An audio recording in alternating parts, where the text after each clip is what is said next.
agora recebendo o analista político Paulo Gouveia.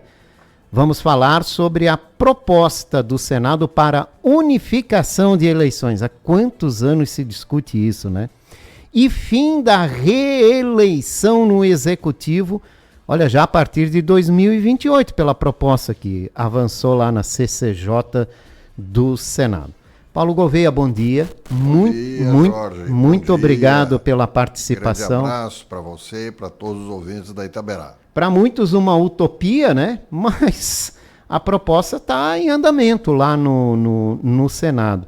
Mas antes da gente falar sobre fim de reeleição, unificação da eleição, eu acho que é bem interessante a gente contar o histórico disso, né? Como é que surgiu a reeleição no Brasil e por que surgiu a reeleição no Brasil? Começou a ideia da reeleição, e eu estava lá no Congresso, então acompanhei de perto, eu era deputado federal na época, portanto tinha que acompanhar isto. Começou com o objetivo principal de reeleger o presidente da República de então, que era Fernando Henrique Cardoso.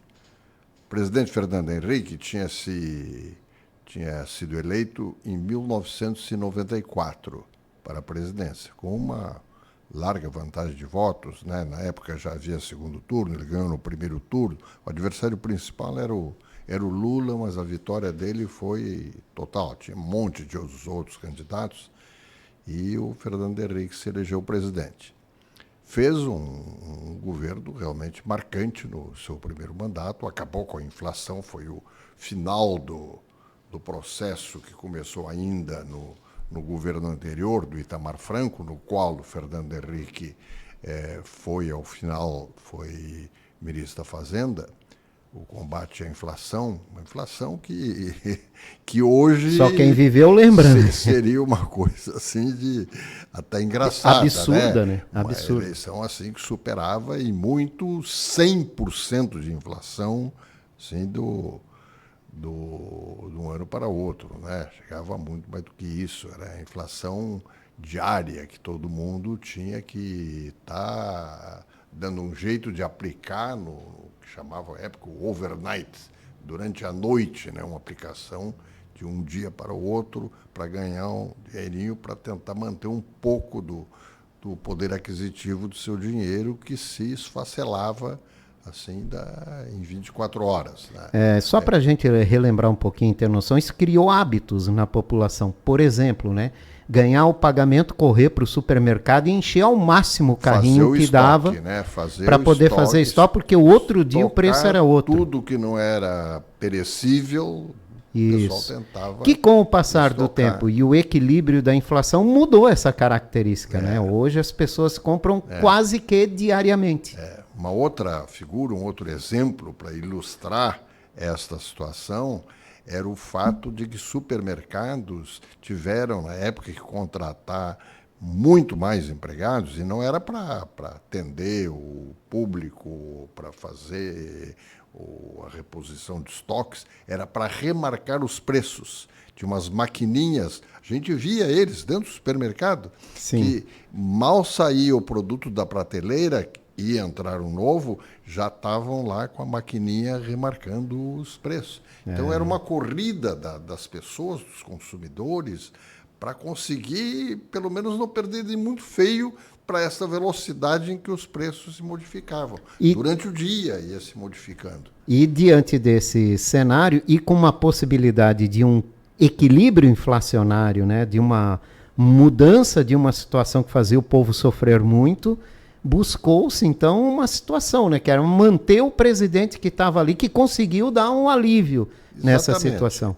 Havia um certo consenso no país, naquele momento, de que valia a pena e era importante reeleger, se fosse possível, o presidente que lá estava e que foi o grande responsável pela criação do Plano Real, que acabou com essa inflação e jogou, de repente, daqueles 10%, 15% ao mês, baixou para 1% ao mês, depois deu uma subidinha, mas depois já foi reequilibrado.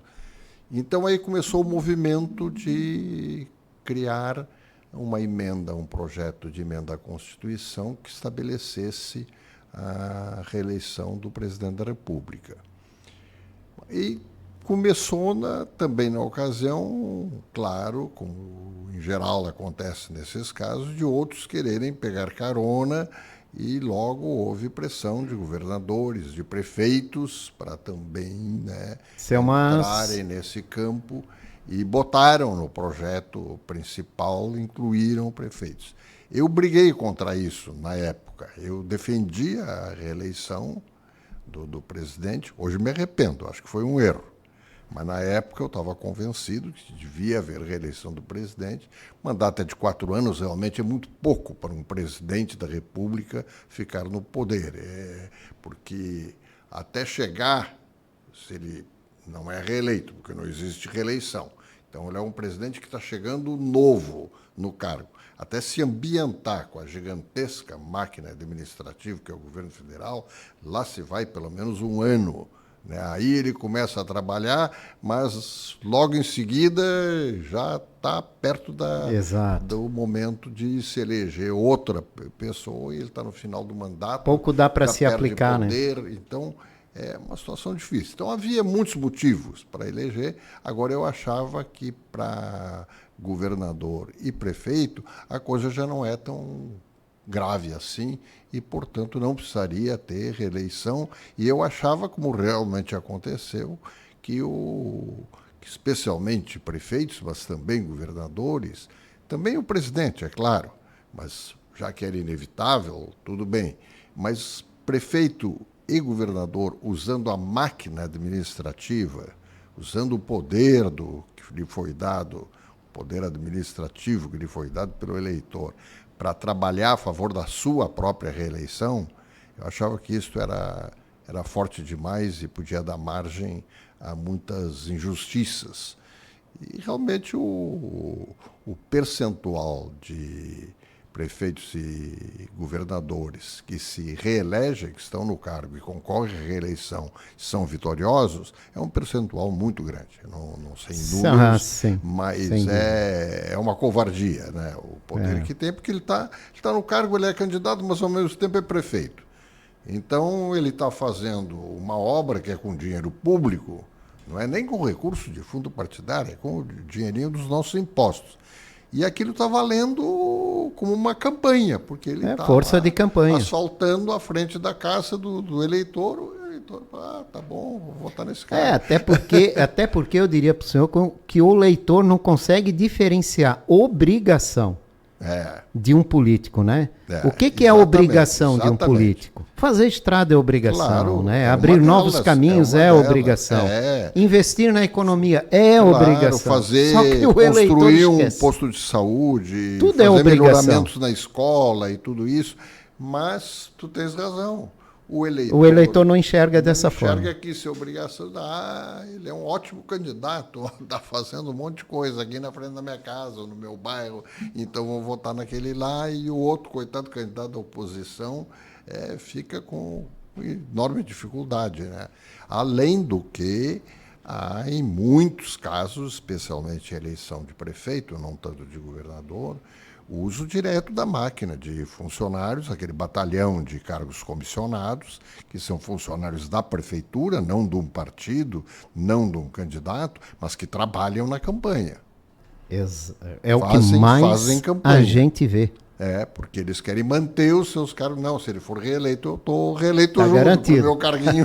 Está com emprego garantido. E nesse meio aí também, outra coisa que foi surgindo, ganhou força, e hoje é um vício da política nacional, é a distribuição de cargo para poder ter o controle do parlamento. Também. Infelizmente, né? E em todos os níveis. Presidente, em todos os níveis. E prefeito. Mas mais uma vez, o eleitor não enxerga. É verdade. Não então, enxerga. Deixa eu voltar agora àquela história que estávamos pensando. Estamos em 1977. Dezembro de 97 foi aprovada. De 97. Aí foi aprovada a reeleição do Executivo. De 97 havia esse clima favorável à reeleição. Botaram do presidente, mas botaram governadores e prefeitos no fim no mesmo pacote, foi lá e passou com grande facilidade no Congresso. Houve até denúncias, um outro escândalo lá de compra de votos, entre aspas, mas com franqueza, não precisava comprar voto nenhum ali, a maioria qualificada que é exigida para uma emenda constitucional, que é 2/3 dos votos do parlamento em 2 votações, aquilo estava mais do que garantido ali, não precisava comprar voto de ninguém, não, porque até uma parte da oposição estava, porque no fim todo mundo gostaria de ver o seu presidente, fosse quem fosse, de que partido fosse, que tivesse a chance de reeleição, porque o mandato era pequeno, tudo isso, quer dizer, transcendia a questão de, naquele momento, favorecer o Fernando Henrique.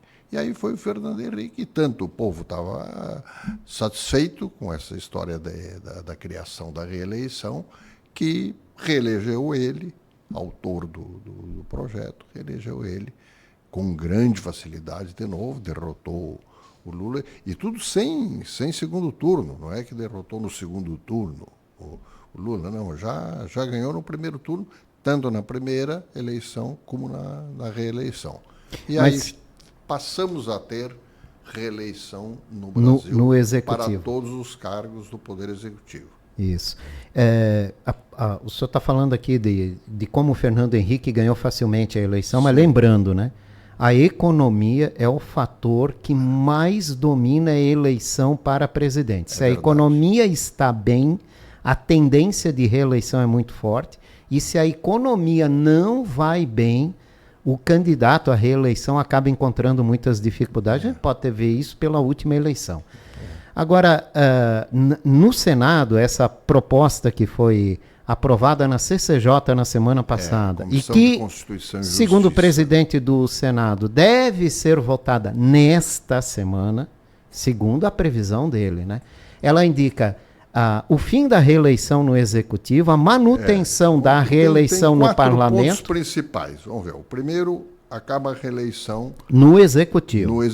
Mantém a eleição no Parlamento. Governador e prefeito não poderão mais se reeleger. Primeiro ponto. Mas no parlamento, né, tanto vereadores, deputados e senadores continuam com a reeleição. O que isso traz de positivo e o que pode trazer de negativo, na opinião? O senhor já disse que era contra, né, a reeleição de governadores e prefeitos. Isso também vai esticar um ano mais o mandato.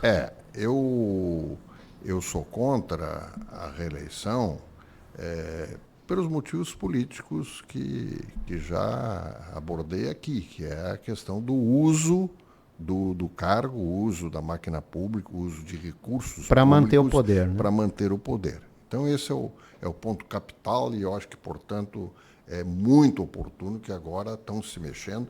Está se mexendo seriamente. Tem havido entrevistas aqui e ali. Tem uma entrevista do Sarney essa semana na Veja defendendo isso. Tem entrevista, não me lembro de qual é o outro figurão.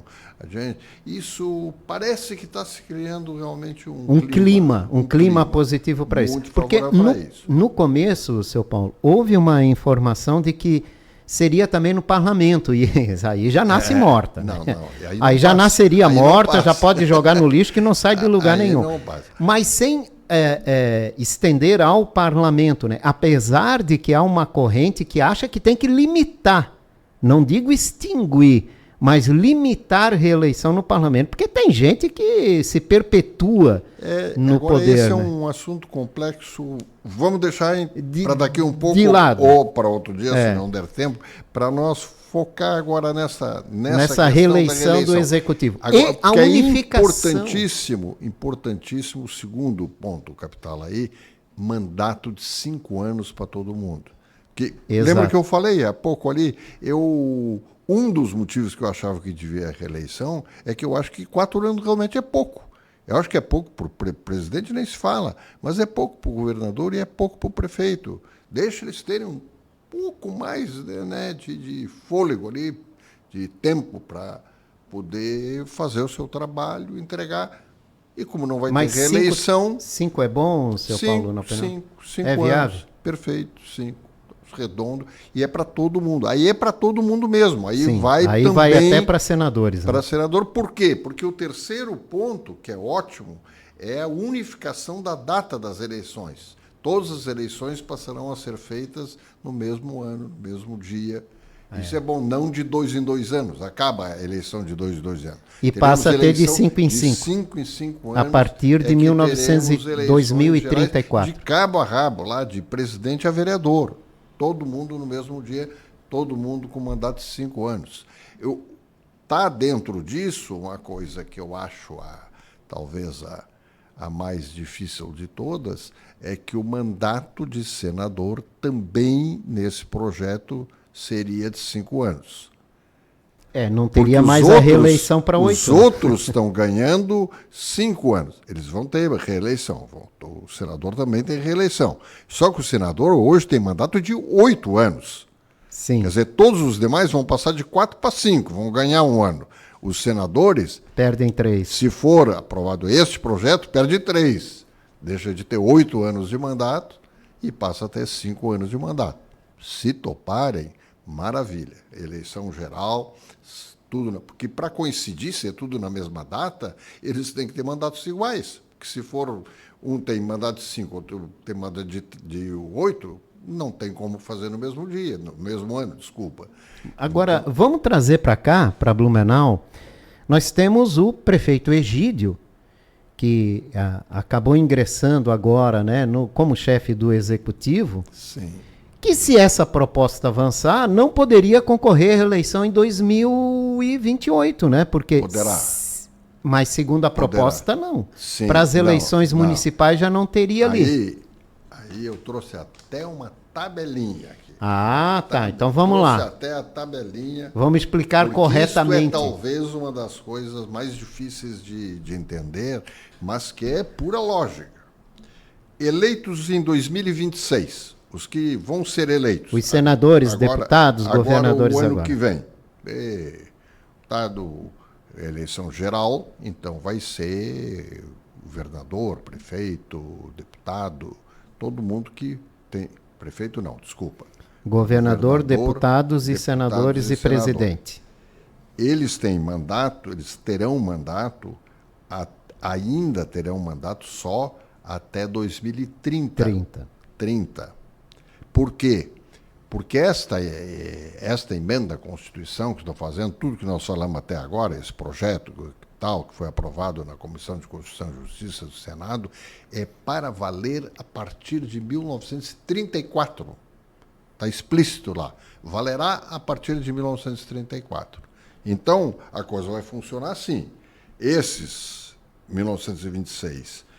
eles não está em vigor ainda, não estará em vigor o ano que vem. Então, ele se elege para 4 anos.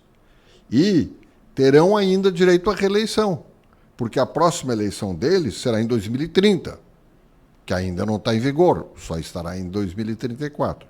Então, os eleitos no ano que vem, eles terão mandato de 4 anos e terão direito à reeleição.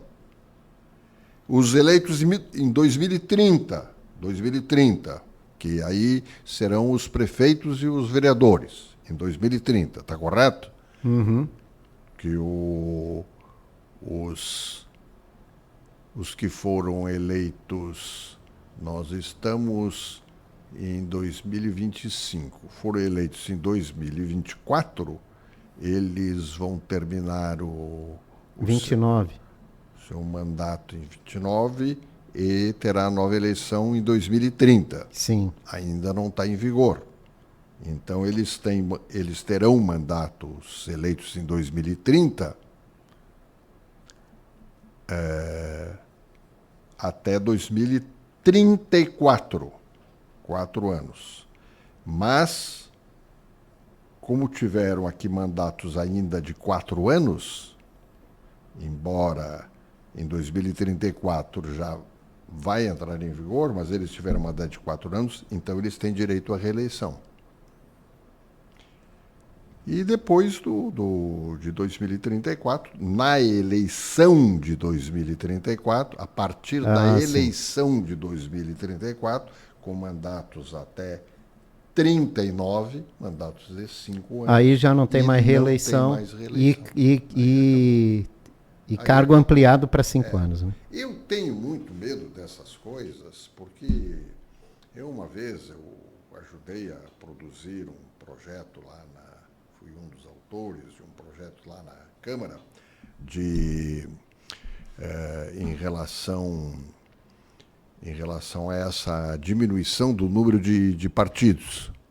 Essa coisa que agora está em vigor, assim, meio diluída, mas está em vigor, de reduzir o número de partidos, que cada eleição as exigências são maiores para os partidos eleger deputados, por exemplo, né? E isto iria entrar em vigor daí não sei, não me lembro quanto, acho que 8 anos, uma coisa assim. Quando chegou nos 8 anos, passaram-se os 8 anos, e aí ia entrar em vigor, era uma lei bem mais rigorosa que a atual, para diminuir o número de partidos. O que aconteceu? Alguns partidos miúdos que iam desaparecer entraram no Supremo, uma coisa pedindo a declaração de inconstitucionalidade daquela lei, e o Supremo deu. Acabou aquilo que tinha sido aprovado pelo Congresso, que tinha um prazo para entrar em vigor. Quando chegou o prazo de entrar em vigor, o Supremo disse que era inconstitucional. Então eu tenho medo dessas coisas, mas é inevitável, tem que ser, não dá para fazer, entra em vigor amanhã. Se viu aqui que pelo mecanismo dessa reeleição agora, que realmente tem que ter esse calendário organizado como está aí. Nas eleições municipais valeria após a eleição de 2028, né? Então para a eleição de 2034, que elevaria para 6 anos o mandato dos prefeitos. Eles se reelegem ou se elegem em 2028 e voltam a disputar uma eleição unificada em agora de prefeito? Prefeito, em 2034. Em 2034. Isso, então eles teriam não mais um mandato de 4, mas 6 para poder unificar toda a eleição em 34. Não. E a partir daí não teria mais reeleição. Em 2034 já está em vigor, o mandato é de 5 anos. Sim, mas o mandato para a eleição geral, ela vale a partir de 2030, vai até 34. Ela começa a valer 5 anos em 2034. Prefeito, a eleição municipal de 2028, caso essa PEC seja aprovada. 2028. A próxima, né? De 2028, só voltaria a ter eleição em 2034 para unificar, né? Terão um mandato de 6 anos. Isso, teria um mandato de 6 anos. Por exemplo, Egídio Ferrari. Excepcionalmente, terá um mandato de 6 anos. Por exemplo, Egídio Ferrari. Sim. Caso essa PEC seja aprovada, ele pode ficar 10 anos na prefeitura de Blumenau, se for reeleito em 2028. 4 mais 6, 10 10 anos. Olha só, né? É como se ele tivesse uma reeleição nos novos sistemas, né? Para a gente entender melhor, né? Como não há limitações no parlamento, o senhor acredita que isso possa avançar, tanto a unificação como o fim da reeleição no executivo? Eu acho que o parlamento, deputados não terão nenhuma objeção a isso aqui. Eu acho que passa fácil na Câmara.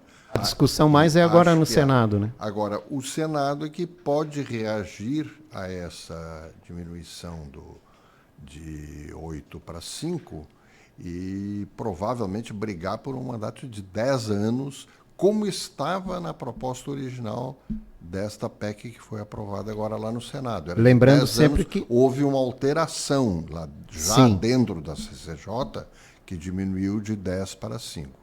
Lembrando que pode haver uma nova emenda, pode ser votada, aprovada e isso vir a ser aprovado, né? Mas lembrando também que historicamente, né, senador que vai para a reeleição se elege. Também tem isso, né? Que o poder do Senado também é muito forte. Tem outra alteração interessante, menos falada, mas que é interessante, está na mesma PEC, no mesmo projeto, que é de que acaba com aquela eleição diferenciada, que uma vez elege um senador, outra vez elege 2.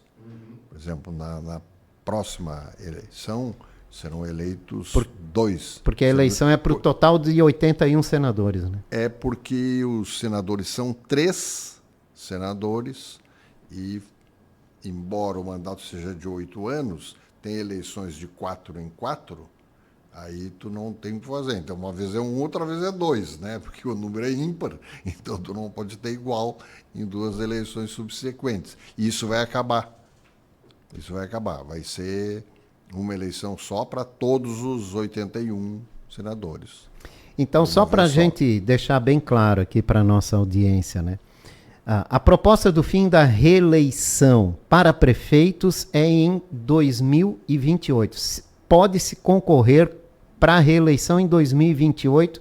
Teria uma eleição daí só em 2034 e já não poderia mais haver reeleição. Não haverá reeleição. Na eleição geral, que é de governadores e presidente da República, o fim da reeleição é em 2030. Já em 2034, nenhum governador ou presidente que está no poder poderia se candidatar para a reeleição. Isso é o que está sendo discutido lá com a unificação das eleições em 2034. Esse projeto considera que quem se eleger em 2030, quando ainda não está em vigor... Sim, aí não poderá se candidatar em 34. Ele corre em 30... Ele tem 4 anos de mandato, sim, ele terá direito ainda a uma reeleição. Esses, os que estiverem em primeiro mandato em 2030. Os que se elegerem para um primeiro, não a quem foi eleito em 2026 e se reelege em 2030, mas quem se eleger em primeiro mandato em 2030, quando não está em vigor, ele tem um direito adquirido assim, de ir para uma reeleição, já que o mandato dele ainda foi de 4 anos, ele tem direito a uma reeleição. É que eu tinha essa informação para 2030, seu Paulo.